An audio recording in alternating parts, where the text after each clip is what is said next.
Now, business reports were neatly stacked on Samuel Hammond's desk in his well-furnished study. The solitary table lamp cast a warm glow over the room. It was quiet. The flames from the log fire flickered in the broad hearth. There was an atmosphere of quiet contentment. This, one felt, must be the home of a well-educated, civilized man of sober habits. A home where peace always reigned. And then... Ah! No! No! The silence was shattered by a terrible scream and a crash. Seconds later, the door to the study burst open. Samuel Hammond rushed in, slammed the heavy door behind him, and began piling furniture against it, barricading himself in.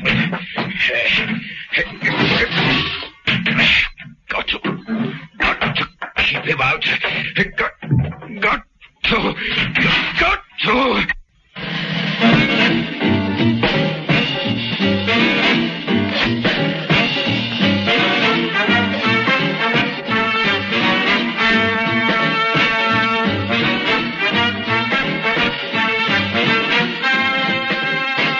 Episode 1 of this story, in which John Steed and Emma Peel start their investigations into the strange case of a deadly gift. Samuel Hammond, a large man in his mid-50s, had the demeanor of an ex-army officer, and normally his training made him a disciplined, thoughtful man who rarely panicked.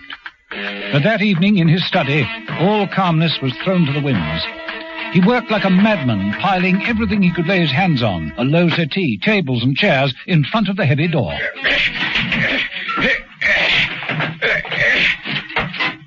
When he'd built an effective barricade, he paused and listened. Nothing. Nothing at all.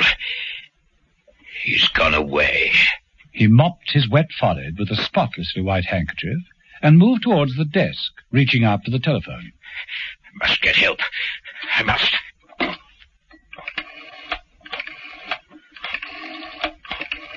His nervous fingers drummed the polished wood of the desk as he waited for the call to be answered.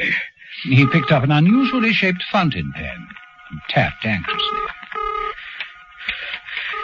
Oh, come on. Come on. There was no reply. And then another sound became audible, the sound of enormous, clumping footsteps. Hammond dropped the phone back into its cradle. He reached for a large shotgun on the wall. He opened the desk drawer with trembling fingers, found 2 shells which he loaded into the gun, and briskly snapped the barrel back into place. The footsteps, which had got louder, didn't stop at the door. They broke through it, pushing aside all the furniture as though it wasn't there. No! No! Hammond raised the shotgun and emptied both barrels at the enormous figure of a man who appeared through the wreckage. The figure stopped in front of the desk. There was a curious whip-like sound as it raised one arm and brought it down on Hammond. The shotgun fell to the carpet, the metallic barrel twisted into a curved loop like a piece of soft wire.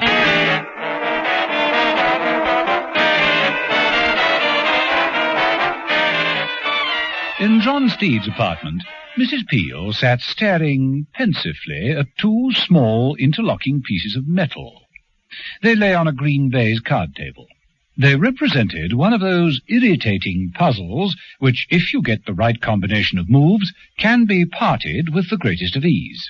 If you don't get the right movements, they become even more twisted into each other until you either throw the puzzle across the room and go quietly mad, or carry on for another futile hour or so. John Steed approached. Thinking it out first, Mrs. Peel? I've tried everything. It isn't possible, Steed.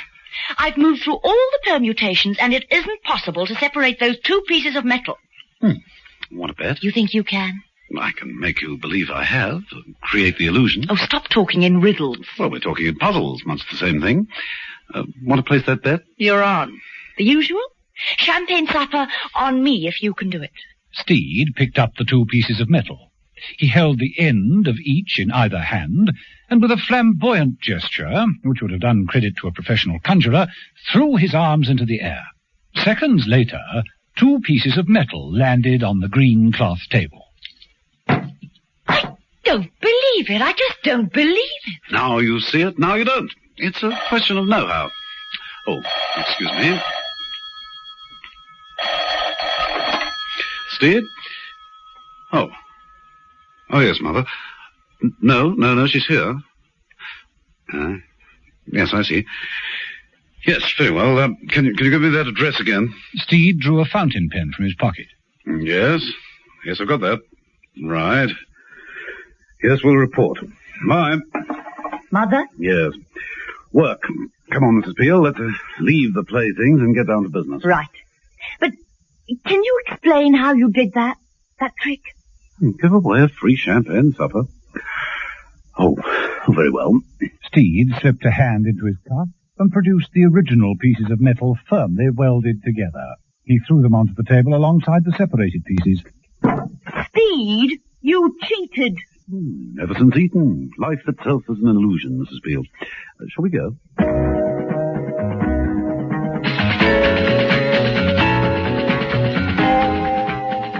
In the study of Samuel Hammond's house, John Steed prodded with the end of his umbrella at the broken hinge of the heavy door. He moved about the room, taking in every detail with a professional air. The body of Samuel Hammond had been removed, but the twisted shotgun still lay on the desk. Interesting, isn't it, Mrs. Peel? What on earth is it? Shotgun. Rather unique. Wherever you aim, you'll hit the chandelier. I thought you might like to check on Mother's files. Should I recap? Please do. First victim, Walter Carlson, found dead in his apartment on the 5th, fractured skull. Number 2, Andrew Denham in his penthouse on the 6th, fractured skull. And last night, Samuel Hammond... Don't tell me. Fractured skull? Broken neck. Oh, sorry. Well, here's the list of their holdings. Carlson was chairman of commercial imports, Denham head of auto engineering, and Hammond on the board of electrical industries. All the way up in the top bracket. Where the vultures gather. Meaning? Well, it's difficult to reach the top without making enemies. Could it be revenge? Some hired assassin? No. No, professional killers don't use a battering ram to get to their victims. Whoever came through that door was in a wild frenzy. I suppose Hammond wasn't expecting anyone. Seen an appointment book? Well, there is a desk diary, but at the time of death one wouldn't have expected a visitor. At least, not that type of visitor. There's a note down here, Harachi, 2:30. No other entries. Well, it looks like a dead end. Correction, 3 dead ends. Yes, it makes one wonder if there'll be a 4th, doesn't it?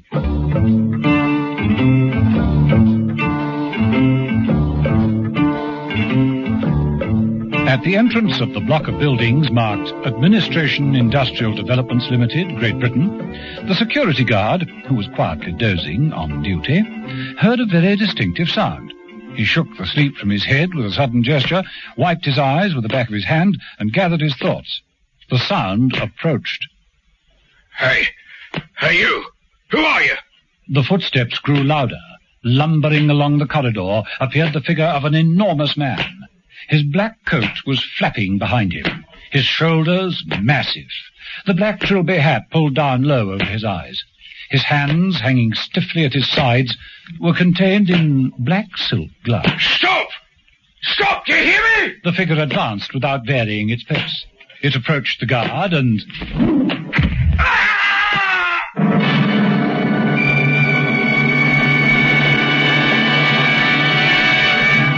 The noise didn't penetrate to the inner office, where Lambert, a well-groomed, high-powered executive, was talking on the telephone. Have you got that figure, Miss Forbes? Yes, Mr. Lambert. How's the Harachi deal? Well, I'm seeing their representative this afternoon. Excuse me a moment. The other phone's ringing. Lambert? What? Well, why call me? You've got a dozen men in security. Now, don't bother me again. You still there, Miss Forbes? Yes, indeed, sir. What seems to be the trouble, Mr. Lambert? That was security. It seems that someone has got in without a pass. Nothing to do with that. Now, look here. About that estimate. I want the whole cost of the first quarter and... What the devil? Hold on a moment, Miss Forbes. What is it? What Mr. Lambert. Just hold on. Lambert pushed back his chair and stood up, heading for the door. But before he got there, a gloved fist crashed through the wooden panel. Lambert reacted by rushing to the desk and opening a drawer. He grabbed a revolver and pointed it at the enormous figure that burst through the door. Who are you? What do you want? Keep away or I'll... Lambert emptied the entire barrel at the advancing figure. It continued relentlessly, stopped in front of Lambert. No! No! Mr. Lambert! Mr. Lambert, what's happened? Are you all right? What is it, Mr. Lambert? Can you hear me, Mr. Lambert? Mr. Lambert! Some hours later, John Steed and Emma Peel arrived on the scene. Steed walked through the broken doorway. Extraordinary. Much easier to have just used the handle. The guy who was knocked out said the man was enormously big. And he was bulletproof, too. Look. Steed picked up 2 blunt-nosed bullets from the carpet. These bullets must have been fired at point-blank range. They merely flattened themselves on the target. A bulletproof man, and he got victim number 4. Adds to the confusion a bit, doesn't it, Mrs. Peel?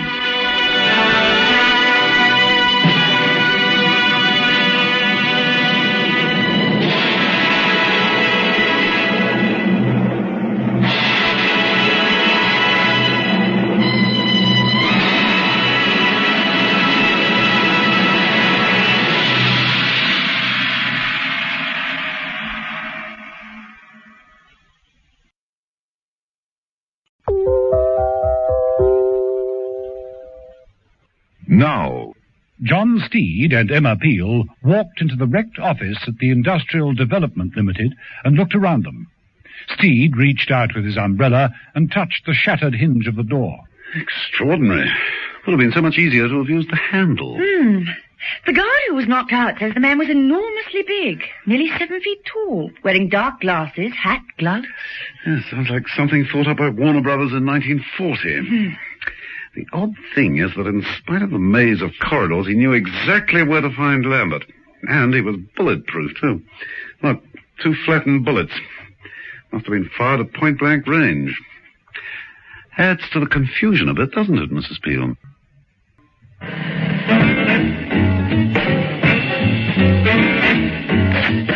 Episode 2 of this story, in which John Steed and Emma Peel tangle with some Japanese wrestlers and realize that the skill of karate can be a deadly gift. Mother had given Steed and Mrs. Peel the task of investigating the mysterious deaths of Walter Carson, Andrew Denham, and Samuel Hammond. All had been killed violently by a vicious blow to the head. All had been very important businessmen, heads of commercial and engineering companies. And now there was a 4th death, James Lambert, whose body lay on the carpet covered by a sheet. John Steed threw the 2 flattened bullets down on the desk and looked around him. Nasty. You say that Lambert was on the telephone when all this took place? Yes, that's right. Miss Forbes, company secretary. She heard it all. The crashing as the door was broken down, Lambert's screams, the revolver shots, and then a curious whip-like sound. Whip-like? Well, that's what she said. After that, Lambert groaned and the line went dead. Well, let's see what the papers on the desk have got to offer. Looks like the usual business stuff. In tray, out tray. What's this? Mrs. Peel, you remember Samuel Hammond's diary? He had an appointment with some business people called Hirachi, didn't he? That's right. They're a Japanese electronics firm. Well, he must have done business for them, and so did Lambert. Look. Mrs. Peel took a letter from Steed and read, Honorable gentlemen, our representative, Mr. Tosomo, will be in your capital, London City, on the 12th. Would you kindly lift the telephone for the appointment? We remain obediently and faithfully, etc., on behalf of Hirachi Corporation, etc., etc. Well, isn't that nicely worded? Well, it would appear that Mr. Lambert did lift the telephone. He made an appointment for 3 o'clock. Now, let me think. Hirachi were in the news a few weeks back, weren't they?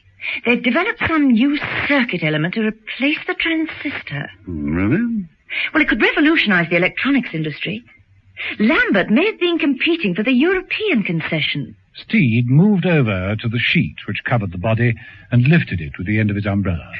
Well, this honourable gentleman's out of the race now. It's difficult to compete with a broken neck. Mrs. Peel moved forward and looked down at the body. 1 second, Steed. Look at the position of his head. He's been hit from the front, yet there's not the slightest bruise on his face. Conclusion?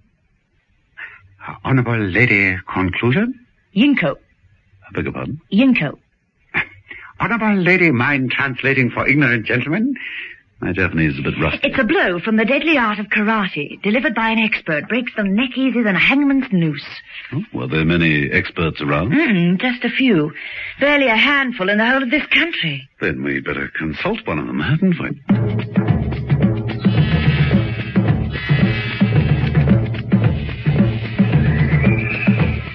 Characteristically, John Steed handed the assignment over to Mrs. Peel. And she, also characteristically, followed through with efficiency, finding herself in the corridor of Sensei's Karate Dojo Gymnasium. She approached a beaded curtain, parted it, and entered the practice room as Sensei himself refereed a bout. Mrs. Peel walked up to the practice mat and tapped Sensei on the shoulder. I'm Emma Peel. Mrs. Emma Peel. Wait. Yes, I'm in. Yes, I'm in. Now, interrupting so, please state your business. Mrs.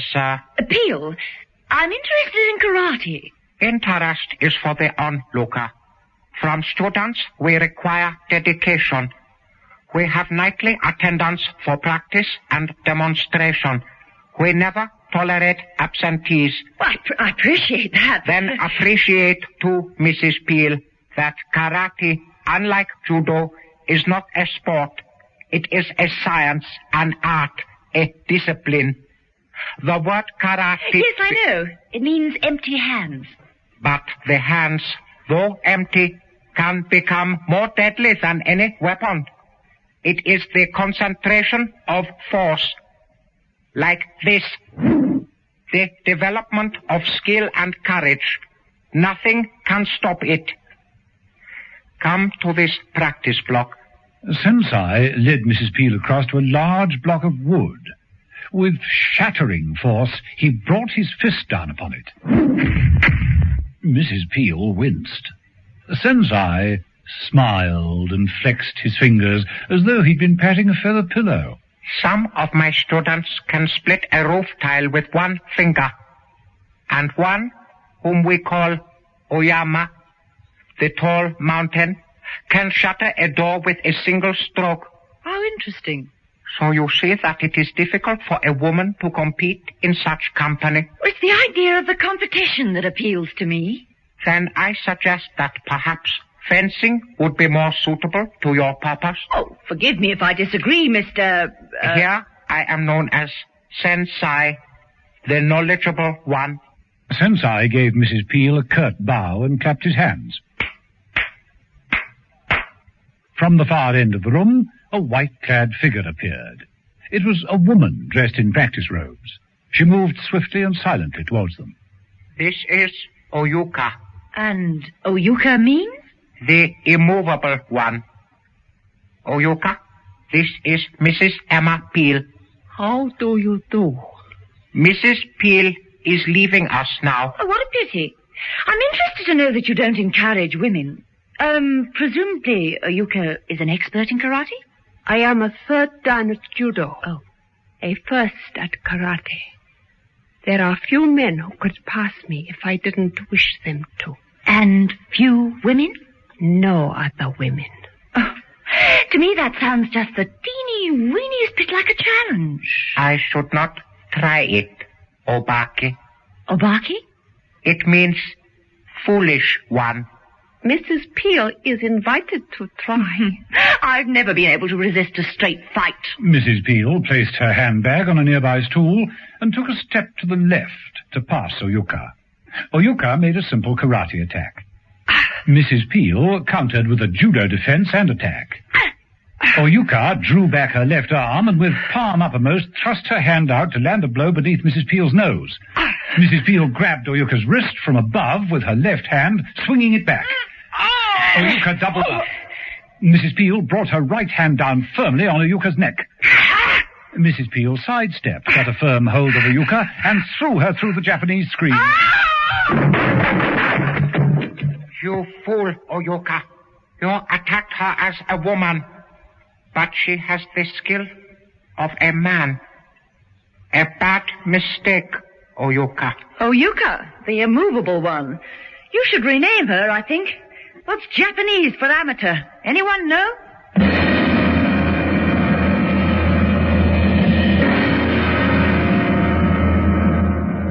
While Mrs. Peel was brushing up on her karate, John Steed was paying a visit to the Hirachi Corporation. He walked swiftly into the main entrance, nonchalantly swinging his umbrella. At the reception desk, he raised his bowler politely and addressed the secretary. Excuse me. I represent industrial development. Yes, sir? Mr. Tusama's expecting me. 3 o'clock appointment? Oh, yes. Please be seated, Mr. Lambert. Well, I'm afraid I'm not Mr. Lambert. John Steed. Mr. Lambert is regrettably indisposed. You have a letter of authority, then? Oh, yes, indeed. Here we are. The young lady read the letter quietly, picked up the phone, and made a brief call. Mr. Tusamo? Yes? Mr. Lambert is indisposed. Mr. John Steed is here from Industrial Development. Please, ask him to come in. You may go in, Mr. Steed. Steed looked around him at the many screens of the reception room. The door is the glass panel with the black dragon on it, Mr. Steed. Oh, yes, of course. I suppose I should have guessed. Thank you. Mr. Steed. Do come in. Please to be seated. Thank you. You will forgive briefness of meeting. Time is short and there are many representatives. Oh, I do understand. You are acquainted with our recent development? Well, I'm aware that you've produced a new circuit element to replace the transistor, and I'm here to negotiate the rights for concession. This heralds a new age, Mr. Steed. Computers no bigger than a matchbox. Pocket television. Radio smaller than a wristwatch. You have a worldwide patent? Hardly necessary. The manufacture of the element is complex and would require capital outlay of 50 millions. 10 years before we have a competitor. So the concession will go to whichever company offers you the largest slice of profit. I suppose it's pointless to ask what offers you've had already. Regret that other competitors cannot be disclosed. Well, naturally I shall have to consult my board, but I'm sure our offer will be favorable. Of course, we can't compete with your production facilities. May I look at these photographs of your plant on the walls? Of course. Allow me to explain them. While Tusamo was giving facts and figures with his back turned to the desk, Steed quickly flipped open a folder containing a list of competitors. He then raised his umbrella. The handle swung back and revealed a miniature camera. The shutter moved silently. Smart work, Steed. Yes? Your next appointment is here, Mr. Tusamo. Thank you. Mr. Steed is just leaving. Well, you'll be hearing from us shortly, Mr. Tusamo. Goodbye. Thank you. This way out, please. Goodbye.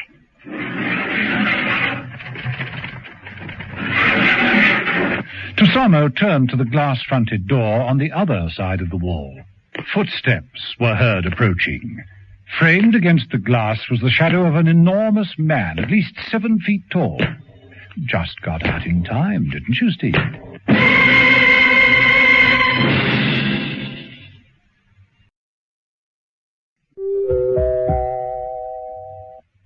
Now, John Steed, in the office of the Hirachi Corporation, appeared to be very interested in what Tusamo, the Japanese manager, was saying about his business concern. Our research division was established in 1960 to produce an inexpensive record player. That was just the start. Most successful, very high profit. Enabled us to extend. Look, the photographs here on the wall. While Tusamo turned with his back to the desk, Steed quickly whipped open the folder that contained the list of all the competitors and snapped open the handle of his umbrella. Inside was a miniature camera.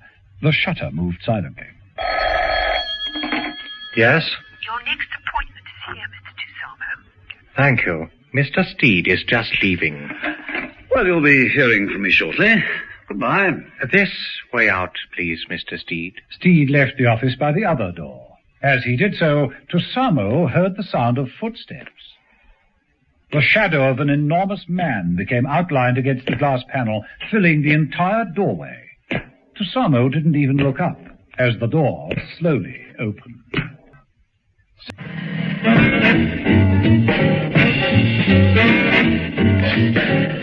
Episode 3 of this story, in which John Steed and Emma Peel meet several more disturbing characters who all seem to possess a deadly gift. John Steed and Emma Peel could only proceed on the little evidence they had in this rather curious case.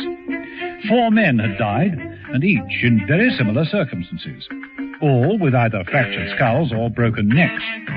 To Mrs. Peel, it looked like the work of one man, a superb karate expert. She'd investigated several judo and karate studios in London. The most interesting one was Sensei's gymnasium. Her brief encounter there with Oyuka, the immovable one, a woman expert, had proved quite satisfying. Mrs. Peel's performance had certainly qualified her for membership. She permitted herself a grin of pleasure as she recalled the amazed look on Oyuka's face as she picked herself up, having been thrown through some Japanese screens. Perhaps the look still showed on Mrs. Peel's face when she turned up at Steed's apartment. Swallowed the cream, Mrs. Peel? What's that, Steed? Well, you look positively smug. Not really. Just a petty minor triumph. Bigger things to come, I hope.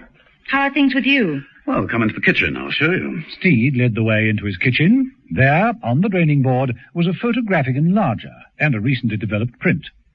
Steed picked it out of the fixing solution and washed it under the tap, drying it on some blotting paper. Interesting.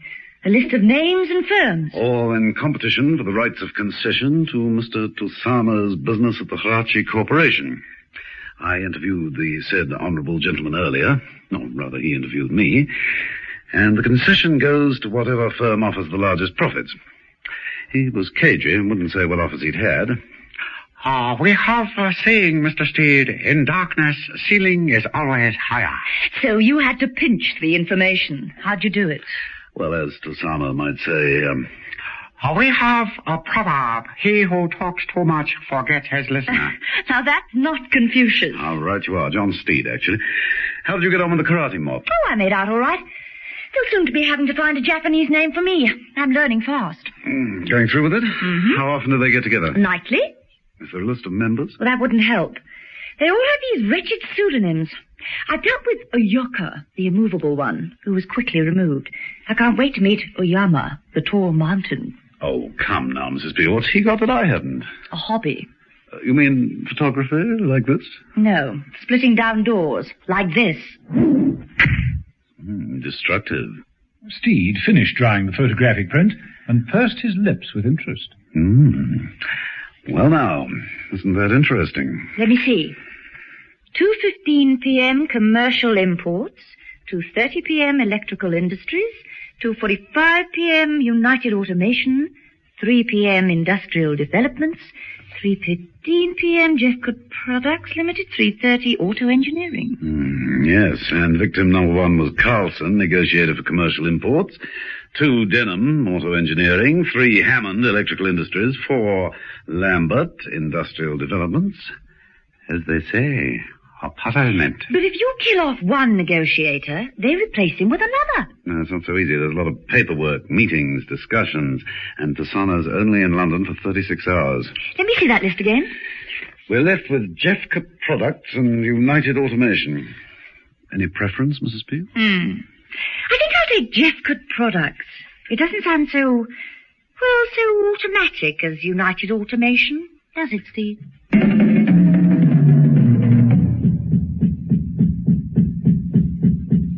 Later, in the small showroom of Jeffcoat Products, Mrs. Peel watched with fascination and amusement various toys on a table. How cute. How very, very cute. Everyone's too amused at that particular model, Mrs. Mrs. Emma Peel. Ah, yes, Mrs. Peel. So pleased to meet you. Thank you. What are these retailers? £4. Mm-hmm. Our terms are very favourable with orders above a gross. Well, I'm certainly taken with all the range, but I would like a word with Mr. Jeffcote. Ah, and how lucky you are. For here he is now. How do you do? How do you do? Sorry if I've kept you. Mrs. Emma Peel, Mr. Jeffcote. If you'll just excuse me now. Yes, of course. Ah, now, Mrs. Peel. I gather that you represent the Gorringer store. Yes, we just opened a toy department. Well, I'm sure we can find plenty to interest you. We've no equals in the field of electronic toys. These, for instance. Oh, here's something we're all very proud of. Jeffcote bent down and lifted a small woolly dog and placed it on the table. It comes when it's called. Go on, try it. Oh, all right. Here, boy, come here. It works.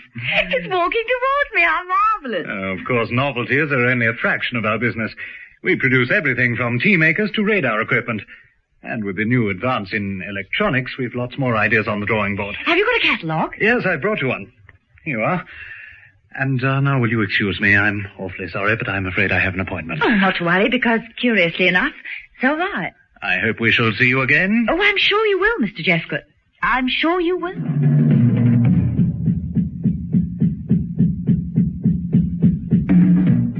What Mrs. Peel and Mr. Jeffcote didn't tell each other was what their respective appointments were. Mrs. Peel's was to go off to a routine practice at the karate school. She bowed politely to Oyuka, who attempted a withering look, quite lost on Mrs. Peel, and changed into her practice things, taking up her position in the line with the rest of the students.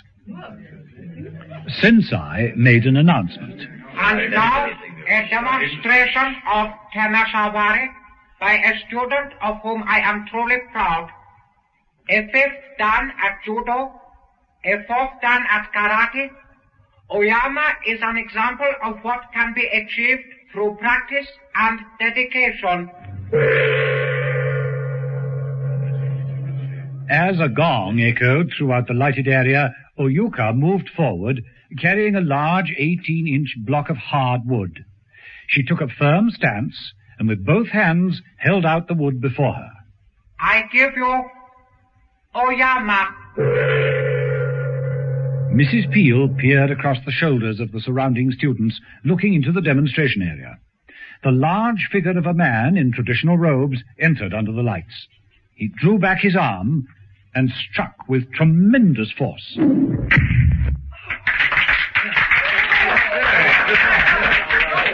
The man slowly turned and faced his audience. He smiled. It was Jeffcote.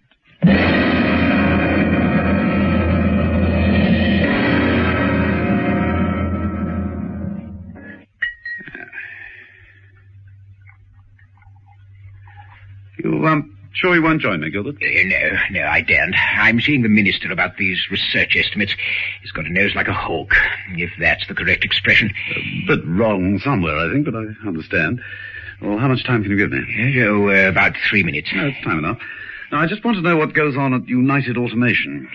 Well, they produce domestic and industrial contraptions. Do you know who runs it? I should do. I worked under him for quite a spell. Dr. Armstrong.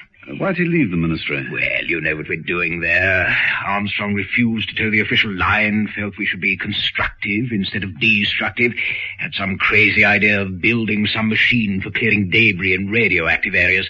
The top brass said no, but he went ahead. There was an accident, wrecked half the building, lost half his staff, and put himself permanently in a wheelchair. Oh, so they got rid of him? Yes, that's right.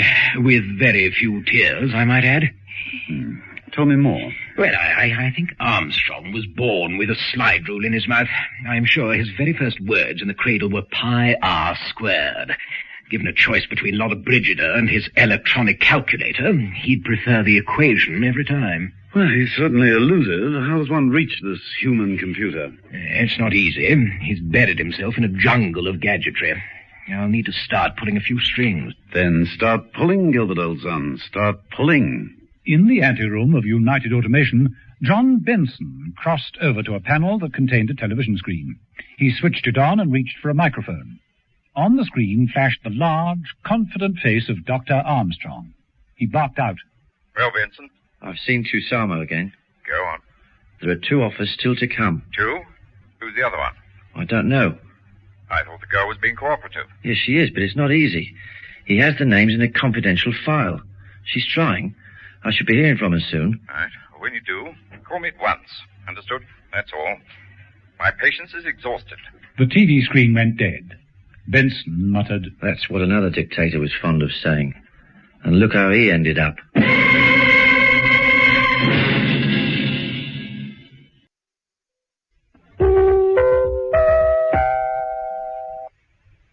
No. In Emma Peel's apartment, she poured coffee for John Steed. I thought you were trailing Jeffcott. Oh, I was. But he's in a board meeting until 6. There seemed little point in squatting outside the factory until then.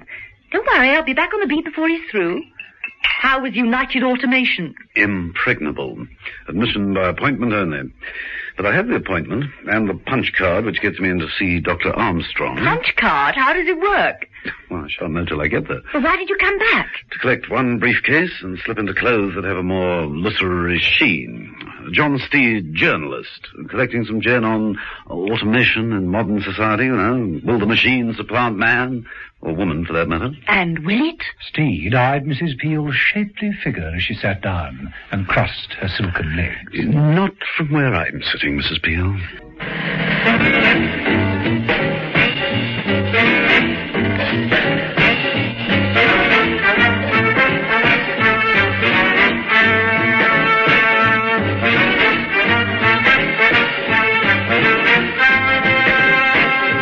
Episode 4 of this story, in which John Steed and Emma Peel continue their investigations, and Steed receives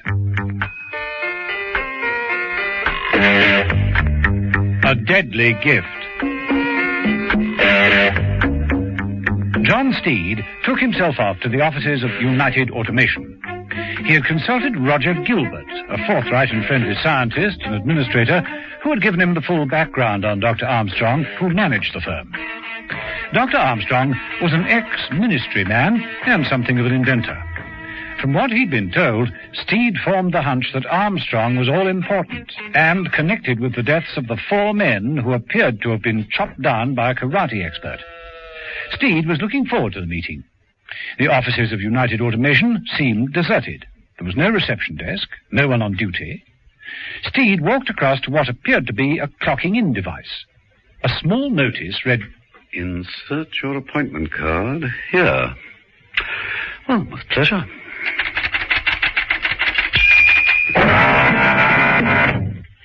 Part of the wall slid away, and Steed found himself facing an open lift. An automatic voice said, "Enter the lift, please." Steed looked around with interest. The lift was lined with padded leather and included rows of buttons, with one marked Assembly Shop. Steed was tempted to push the button, but before he could make up his mind, the lift stopped. The doors slid back and revealed a library. Books lined 3 walls from floor to ceiling. The 4th wall consisted of a large electronic computer, impressively arrayed with complex dials and indicators. Above the desk of the computer was a wide radar scanning screen and 2 television monitoring screens. As Steed moved over to these with a great deal of interest, the door near the computer opened. Dr. Armstrong entered in a special automatic chair, which carried him swiftly the length of the room and stopped behind a large desk. Mr. Steed? Yes, Dr. Armstrong. Please stay where you are. My infirmity in no way impedes my activity. Armstrong made a few adjustments to dials on the armrest of the chair. The chair slid neatly forward and came to rest in front of Steed. Armstrong extended an arm from under a travelling rug and proffered a fleshy hand. How do you do? I'm afraid you'll have to be brief, but please sit down. Steed looked around for something to sit on. A leather chair suddenly appeared from the floor. This is the age of the push button, Mr. Steed. My factory is entirely automated. Well, the appointment card is rather neat, but couldn't it be duplicated? It's recoded for every visitor. You've no staff at all? Only for maintenance and for sales. As a journalist, you'll appreciate that we human beings are, well, fallible, temperamental, and so often unreliable. But a machine, such as this chair, however, is obedient and invariably more competent. Machines do go wrong. No, indeed. So one builds each circuit in triplicate. Failure can be rectified automatically without the risk of, shall we say, hemorrhage or surgery. A perfect, trouble-free labor force available at one's fingertips, as you can see. Armstrong's podgy fingers lifted the arm of Steed's chair, revealing a set of controls. He pressed various buttons. Security. Steel shutters over the doors. Efficiency. Comfort. Lights glowed from above. Cold air swept into the room. And relaxation. Very restful. But that music wasn't composed by a computer. It will be, in time. We've machines that not only work, they think. Come to the computer. I take this punch card. It is programmed for a complex equation. We drop it in and press a button. There, the answer. Steed gazed down at the strip of undecipherable punch tape that gushed from the computer. I'll take your word for it. Correctly programmed, the machine could answer all questions on finance, science, and even military or political matters. It could supplant the human brain entirely. Is that for publication? I'm theorizing, of course. The problem is size. But with the development of new circuit elements, it can only be a matter of... excuse me. Of course. Steed got up and moved down the computer as Armstrong picked up a small internal telephone. Yes? I have the information. Go on. An offer is expected from Industrial Developments. But Lambert is dead. They've no one else to negotiate. Someone else has turned up. A man called Steed. John Steed. What? Turn on your TV scanner. Is this the man in the room with me now? Yes. That's the one that followed me in. That's him. Right. Leave this to me. I'll see you in a moment. Well, Mr. Steed, I hope this has been of interest. Oh, it has indeed. Well, I never let my visitors leave empty-handed. Here, a pen. Armstrong held out to Steed a distinctively shaped fountain pen. We hope to market these very shortly. A solid ink. Solid. The temperature of the hand electronically feeds a stream of carbon particles into the nib, emitted only on contact. Cannot leak or dry out. Refilled once in 10 years. The felt pen manufacturer's going to love you. You accept the gift? Of course, thank you. It's been a most informative visit, Doctor. My pleasure, Mr. Steed. You'll find the lifts are open. Goodbye. After Steed had left, the other door opened and Benson entered. What was he doing here, Doctor? Snooping, undoubtedly. Well, why let him go? Benson, you're employed to take orders, not to give them. I may be confined to this chair, but I'm quite capable of dealing with Mr. Steed. But first we've got someone else to deal with. Prepare for target assignment at once.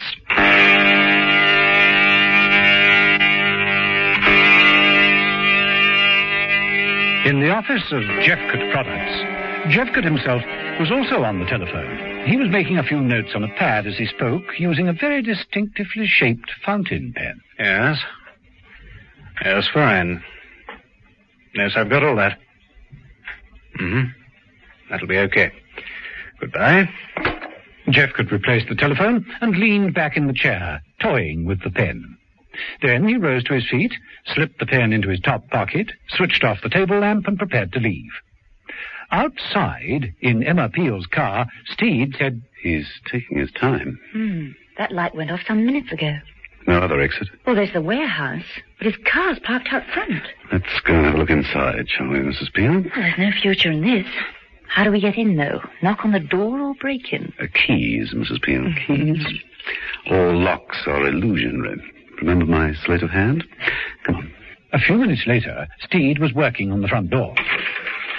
If it's bolted from the inside, that's not going to do you a great deal of good. He hasn't come out. It's reasonable to assume that it's just on this one lock. There we are. After you, Mrs. Peel, you know the layout. Thank you.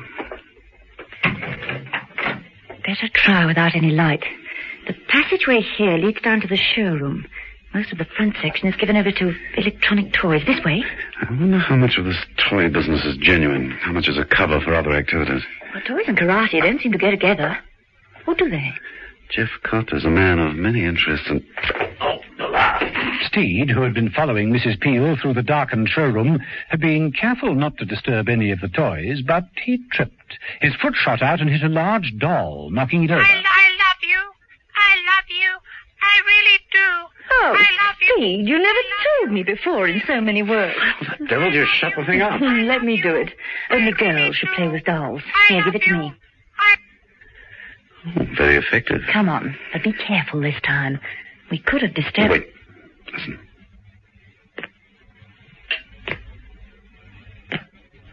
Listen.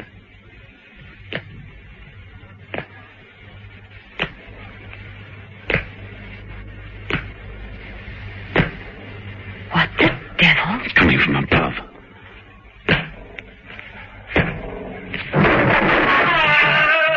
Come on!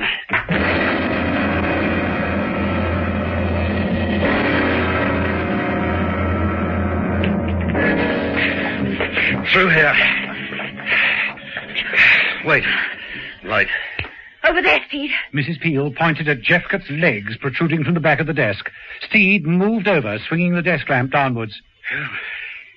Looks as though he's been hit by a 5-ton truck. But who could... I mean, he was a karate expert. Well, apparently not expert enough. Steed, look at that wall. They both stared at the far wall. There was a large splintered gap in the wooden partition leading to the warehouse. It was exactly as though a man of at least 7 feet tall had walked straight through it. King-sized karate, Steve?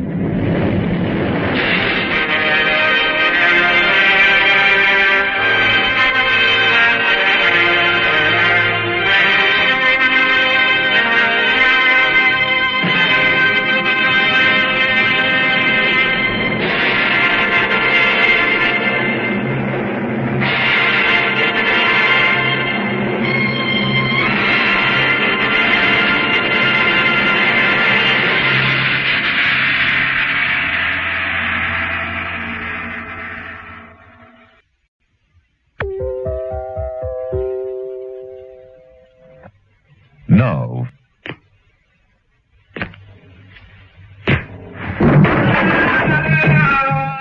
Through here, Mrs. Peel, this way. Wait. Light. Over there, Steed. Mrs. Peel and John Steed, snooping around Jeffcott products, burst into Jeffcott's office. Steed following Mrs. Peel's pointing finger. Jeffcott's legs were protruding from the end of the desk. Steed moved over, swinging the table lamp downwards. Phew. He looks as though he's been hit by a 5-ton truck. But who could... I mean, he was a karate expert. Not expert enough, it seems. Steed, look at that far wall. They both stared at the far wall. There was a large, splintered gap in the wooden partition leading to the warehouse. It was exactly as though a man of at least 7 feet tall had walked straight through it.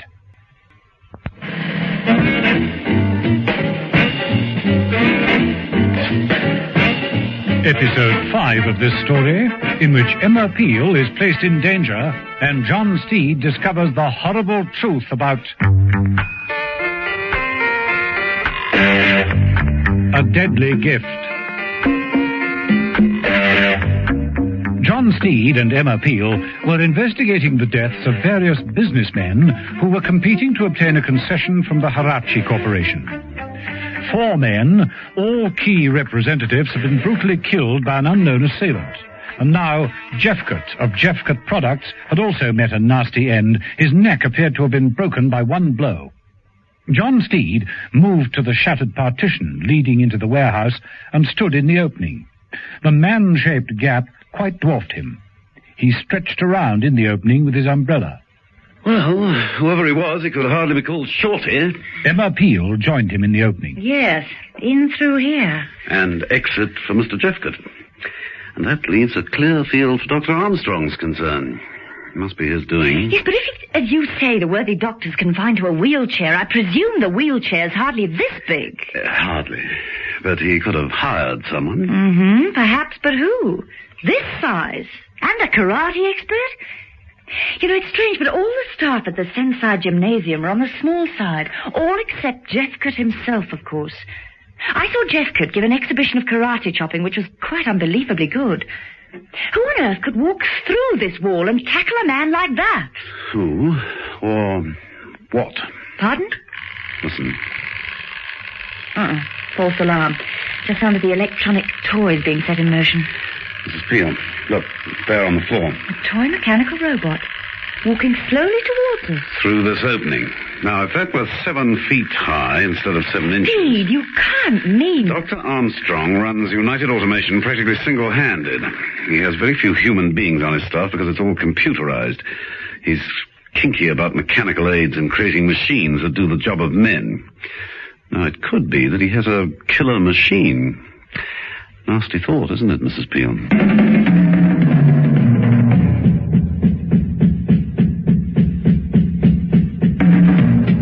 Back in Mrs. Peel's apartment later that night, John Steed was making final preparations.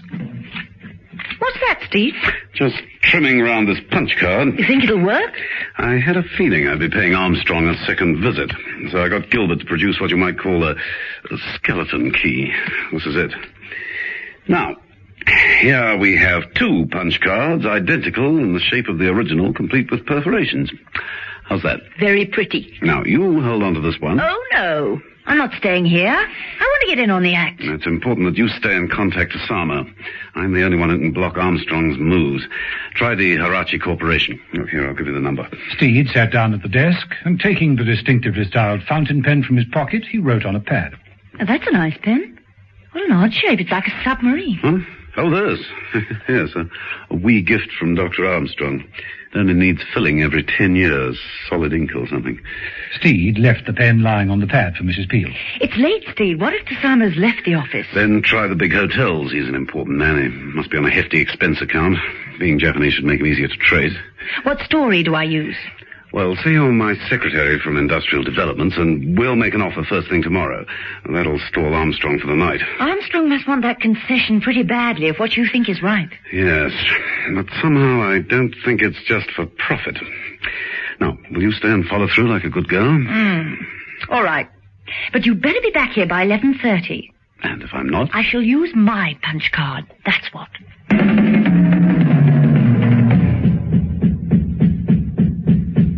Steed used his own punch card to gain admittance to United Automation. He dropped the card in the slot by the lifts.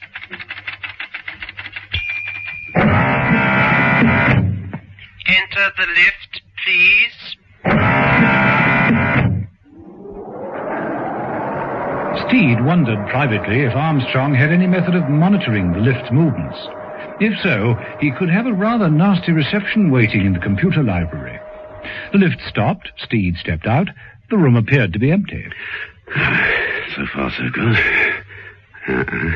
Hold it. Figure slumped in that black leather chair. Enormous figure. Steed approached cautiously, wondering if it could be Armstrong, but the gloved hands that hung over the broad arms of the chair appeared to be lifeless. There was no sound, no movement, no sound of breathing. Steed suddenly reached for the reading lamp on the desk and flashed it on the inert figure. The hatless, indefinable face was covered with a light-coloured stockinged mask, upon which perched dark glasses. Gotta get a better look at you, chum. Working swiftly, Steed removed the stocking. Underneath was the stainless steel face of an automated man. Steed tapped the face with the glasses. A robot, all right. A killer robot, maybe. Steed replaced the stockinged mask and glasses. Nothing but a dark hat lay in the figure's lap. A sudden noise alerted Steed. He looked around for a place to hide. There wasn't any cover in this soulless, clinically neat room. Steed spotted the air conditioning grill. Oh, blast. It's bound to bring someone. Steed succeeded in getting the metal grill free and squeezing into the air shaft, closing the grill back into position just as the door opened and Armstrong in his automatic chair glided into the room. Oh, come, Benson. No need to worry about answering that. Is that it? In the chair, that is? Yes, that is it. The Pabulum robot. He's quite harmless, really. That is, until programmed. Then even I can't stop him. Of course, he's only a prototype, like a child, really. But one day he'll have a brain more efficient than this computer. He'll be powered by solar energy, and that steel casing will stand the blast of an atomic shell. He looks quite human. Uncanny. Yes, but he travels with the accuracy of a guided missile. How? Let me show you. He's directed by a simple radio transmitter. Now, Steed's frequency is 0.113. Watch. Steed, in the air-conditioning shaft, was all ears and peered out anxiously. Armstrong made an adjustment to the panel on the computer. A radar screen lit up. A small flashing light commenced to bleep upon it. There it is. That's Steed's transmitter. The fountain pen I gave him nestling comfortably in his breast pocket. Steed, listening at the grill, automatically felt in his pocket. Mrs. Peel. I left the wretched thing back at the flat with Mrs. Peel. Now, all we have to do is set the Pabulum robot switch to the same frequency. A counter bleep could be just heard coming from the robot. It got to its feet and headed with a shuffled tread for the lift doors.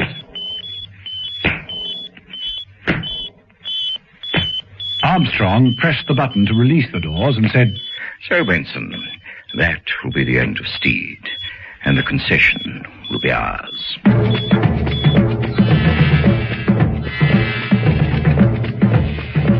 In the air-conditioning shaft, John Steed knew he'd got to move quickly.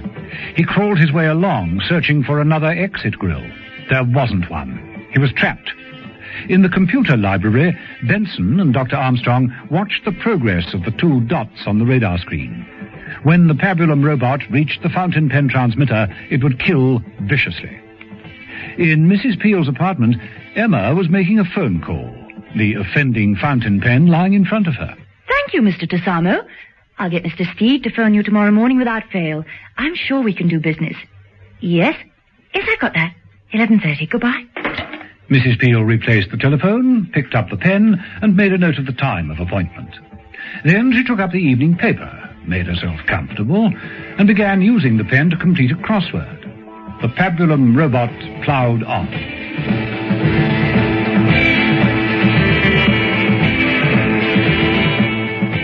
Some time later, John Steed, wandering about the tunnels of the air-conditioning unit, found himself in what appeared to be a small maintenance room. It had a door, but no handle from the inside.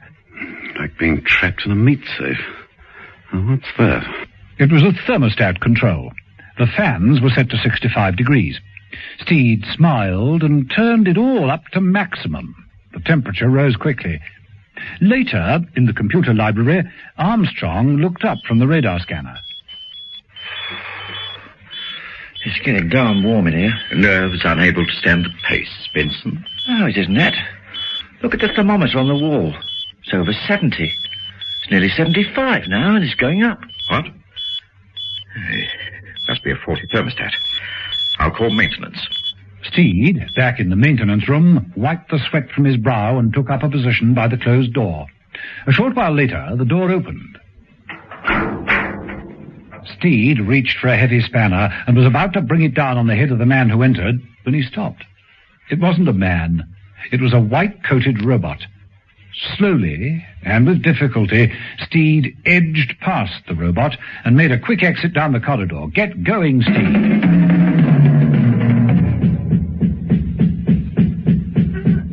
Time ticked on. Mrs. Peel finished the crossword and looked at the clock. It was nearly 11:30. She rose, put on a warm jacket, and unconsciously slipped the fountain pen into one of the pockets. She headed for the door, down the steps, and towards her car, making sure that she had the punch card in her handbag. The robot, which was about to climb the outer stairs, turned and lumbered down them again. Near thing, that, Mrs. Peel.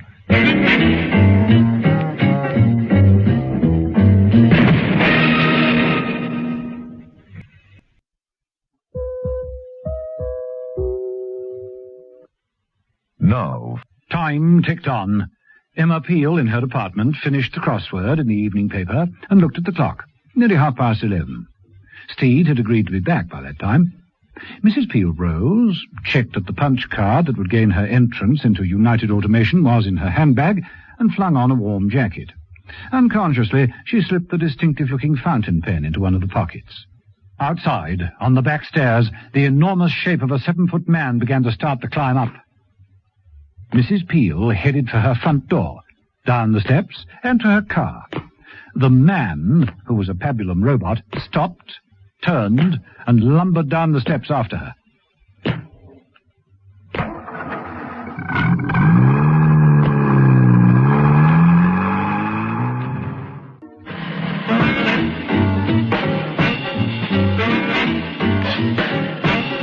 Episode 6, the final episode of this story, in which John Steed and Emma Peel come out on top after all and prove that the modern advance in automation can be a deadly gift. John Steed didn't know how much trouble he was letting himself in for when he accepted, as a gift, the distinctively designed fountain pen given to him by Dr. Armstrong of United Automation. For the pen was more than it was supposed to be. Inside it was a simple radio transmitter, beamed back to the computer library, where Armstrong had geared a pabulum robot to exactly the same frequency. Had the plan worked, Steed, carrying the pen, would have guided the robot towards him and been killed in much the same karate way as were the other men. But Steed had, all unwittingly, passed the pen on to Mrs. Peel, who had just had a narrow escape. Steed hadn't done all that well either. He'd been trapped in the inner workings of the air-conditioning unit and only escaped by turning up the thermostat control. Back in the main body of the building, he'd headed straight for the nearest telephone. She said 11:30. It's just gone.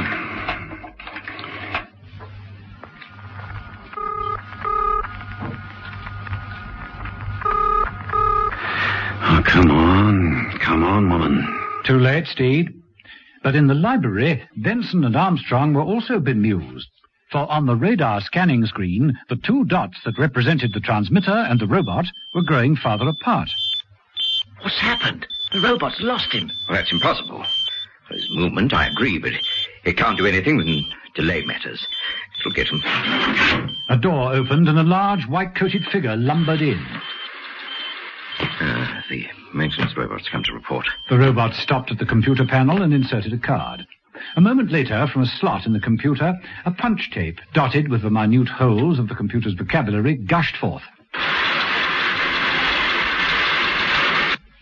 Now, let me see. Armstrong reached out, tore off the strip, and with a skilled eye immediately interpreted the tape. What the? What's wrong, Doctor? What is it? The thermostat was altered manually. There's an intruder in the building. What's that? Someone using the telephone in the next room. See to it, Benson. Right. And I'll take him along, too, for good measure. Right.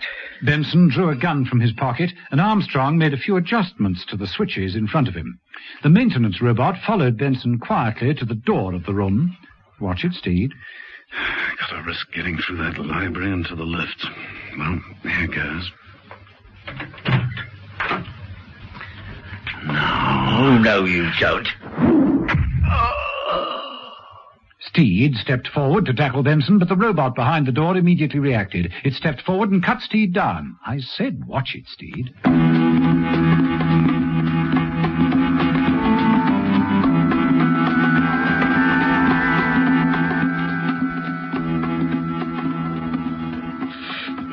Welcome to the land of the living, Steed. Right, keep him covered, Benson. Don't worry, one move and he's a dead man. You should count yourself fortunate, Mr. Steed. The pabulum robot that stands before you was programmed just to knock you out and not to kill you. How very remiss of you. I can't wait for a return bout. It'll be a pleasure to short-circuit him once and for all. Now, let's see. Don't move. Oh, there another of them. Looks almost human. Oh, no, perhaps not. What? Another crack like that now? No, do be quiet, Benson. That's the trouble with man, Mr. Steed. He's such an impulsive creature who cannot cope with crises. Today, one wrong decision, one simple error, could bring total destruction. And I suppose you think you've got the answer, Doctor. By all means. There, Mr. Steed, in the pabulum robot, the electronic brain. I have blueprints, if you'd care to study them. I'll take your word for it. You see, it's a small, complex computer built with these new circuit elements. With the knowledge contained within this library, think of what the machine can learn. It can be programmed with every known fact of science, economics, world history. A pabulum robot capable of absorbing knowledge like food, and with its electronic brain, incapable of a wrong decision. And what is your end product? The perfect politician? Exactly. Government by automation. Sounds to me like an electronic dictatorship. It is the only solution. Well, I'd say that would be up to the voters. They might disagree. Once we take delivery from Harachi of a mass-produced army of Papillon robots, it will only be a question of time. Dr. Armstrong! Doctor, look! Armstrong swung his chair round and followed the gaze of Benson towards the radar scanning screen. The 2 points of light had started to flash again. The small one was nearer the center of the screen, the larger one following behind. About to enter the building. A friend of yours, carrying the fountain pen, eh, Mr. Steed? Maybe. Well, it's an opportunity to demonstrate to you my radio-controlled Papillon. Whoever it is who is calling has a very nasty surprise awaiting them.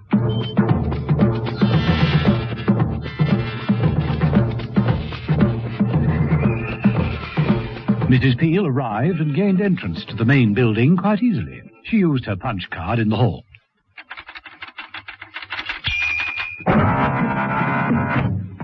Enter the lift, please. And she took the lift up. Now, where the devil is Steed? How do I find him in a building as big as this? Good question, Mrs. Peel. In the library, Armstrong had switched on the TV screens and was able to observe Mrs. Peel quite clearly. What a charming young woman.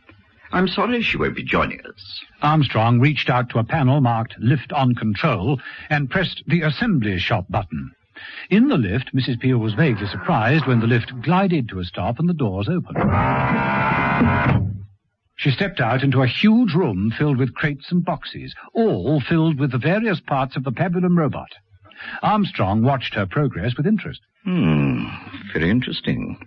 But the other robot geared to the transmitter should be with us soon. Yes. The closed-circuit TV is picking him up in the lift. Steed watched with growing apprehension as the enormous figure of the Papillon robot filled the lift. It stopped at the assembly room floor, and the robot lumbered out, pursuing Mrs. Peel down the pathway between the crates. I think you must agree, Mr. Steed, that the automated assassin was a stroke of genius. Loyal, obedient, and extremely efficient. Just how efficient you'll be able to see for yourself at any moment. Now, look here, Don't move, Steve. Don't move. Just sit and watch. Is this your idea of progress, Armstrong? Killing by robot? I can allow nothing to stand in my way. My robots will prevent the ultimate catastrophe. But at what price? A Papillon robot police state? People are not machines. Of course, they're fallible. That's what makes them human. While Steed was talking, he was working at the armrest of his chair. He remembered how Armstrong had demonstrated all kinds of gadgets that were worked by the buttons concealed in the arm.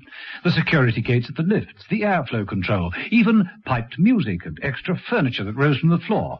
All these things were at Steed's fingertips as he raised the arm. With the flat of his hand, he pressed the whole lot at once. Steed ignored Armstrong, threw himself at Benson. The gun went off. Steed got a grip on Benson and threw him at the computer pad. Steed rushed for the lift. The doors opened automatically. Come on, Steed, you're cutting this one a bit fine.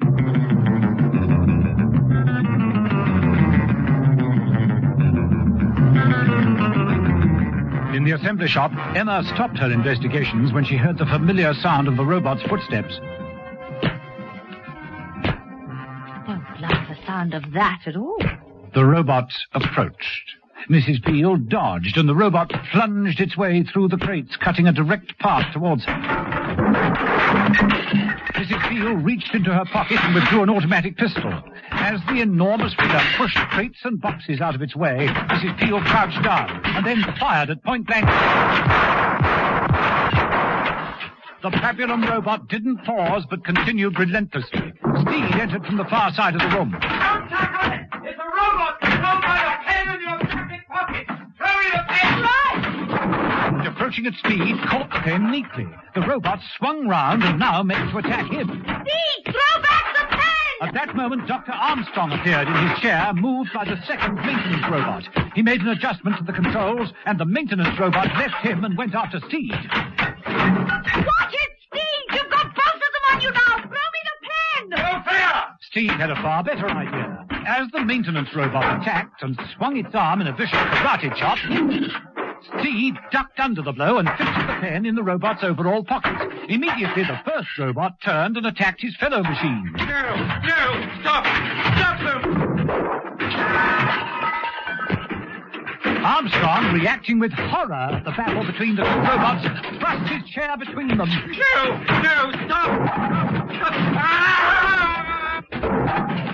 Well, Armstrong always did say that human beings were fallible. He's just made his last mistake. Come on, Mrs. Peel, let's leave the machines to take over. They'll destroy all this quicker than we can. Come on, let's take a quiet drive home. A horse and cart, perhaps?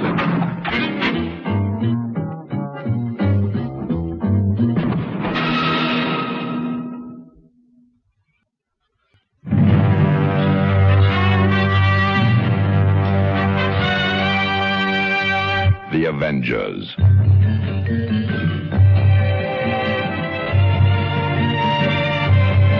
Listen every evening, Monday to Friday, to John Steed and Emma Peel, The Avengers. The Avengers.